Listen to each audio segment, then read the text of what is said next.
Alright, before we even get into this video, I just want to make a statement that all of this is just hearsay at this moment because there hasn't been an official statement from Yammie Noob, in fact, stating that yes, it was him that got in the motorcycle accident. And also, I want to put this out there that this video is not monetized. I'm not trying to make money off of Yammie Noob getting in a motorcycle accident. That's not the point of this video. There is a point of this video, and I have something to say to all my fellow motovloggers and just riders in general. But more importantly, I have something to say to all you keyboard warriors out there. So we'll get into that here in a couple minutes.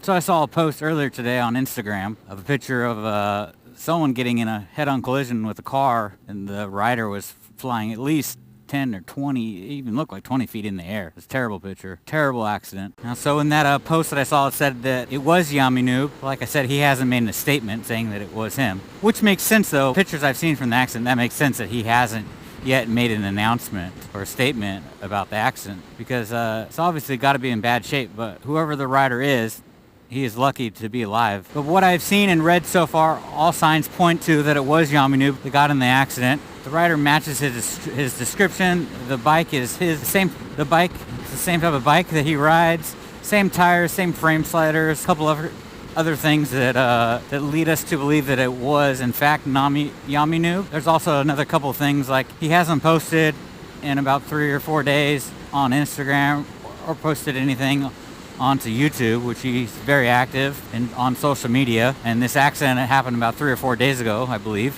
But I also saw a post earlier today on Subimoto's Instagram page that he heard from Yammie's brother that it was him, and that he's only suffered, luckily, a broken arm in a few different spots and, you know, some bumps and bruises, which that's amazing if that's all that's happened, and hopefully it stays that way once they run some more tests. Hopefully there's not some internal bleeding or anything like that going on. I also kind of heard, like, days prior to this wreck, he was at the track, so maybe he was feeling a little more confident after coming from the track, and he was just pushing it too hard. It looks like that he went over the yellow line and went straight on with a Porsche, I believe. Now we get to the point of this whole video. Really is there's some points I want to hit on here.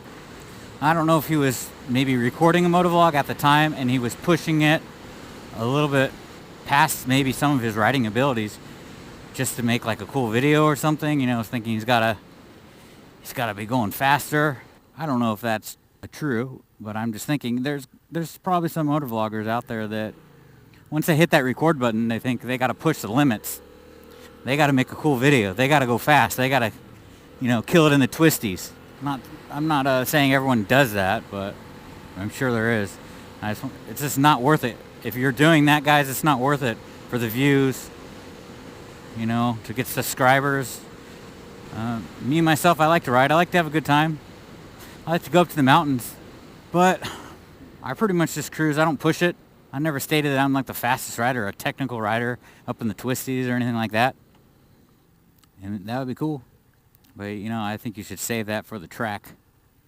I'm not saying that you can't wreck at the track, but if you come into a turn too fast and you go off the track, at least there's not a car around that turn that you could possibly run into. So just ride safe out there, guys, and don't push past your own riding abilities. And I don't know if it was the rider's fault involved in this accident or not. You know, I'm not sure about that yet. It just looks like he possibly went over the yellow line during a turn. The thing that pisses me off that I want to really hit on during this video is the comments I've already seen so far on Instagram, and also a lot on Reddit, that, oh, I wish he would have hit a semi so he would have died, and all just awful shit. I just don't understand what the hell is the matter with people. I don't care if you don't like his videos, you don't like his content. It doesn't matter. You shouldn't wish harm or death upon anyone. It's bullshit. I haven't seen his YouTube yet, but I'm sure there's some stupid comments on there too. You guys just don't think before you type. Maybe you do. I don't know. I don't know what the hell you're thinking. I mean, did you say that to his face, or to his parents' face, his brother's face, his loved one's face? Can you imagine what they're going through as a family right now? So I just want to give a big fuck you to all those keyboard warriors out there. Just stop it with that stuff, guys. Enough is enough. I really hope those people making those comments don't actually ride themselves.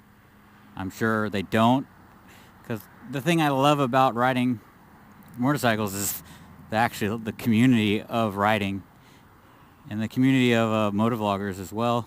I'm sure those commenters come from some stupid kids that don't even ride themselves, not thinking before they type, and in real life they would never have the balls to say that to anyone's face. I think I hit on all the points that I wanted to make during this video, just so all my brothers and sisters out there who ride, enjoy the ride, but ride it within your limits, guys.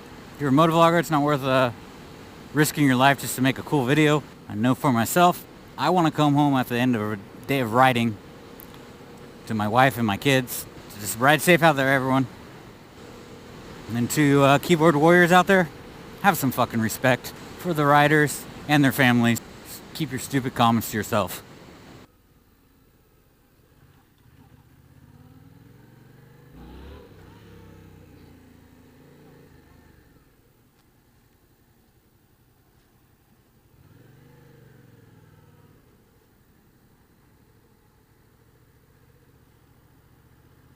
Later, guys.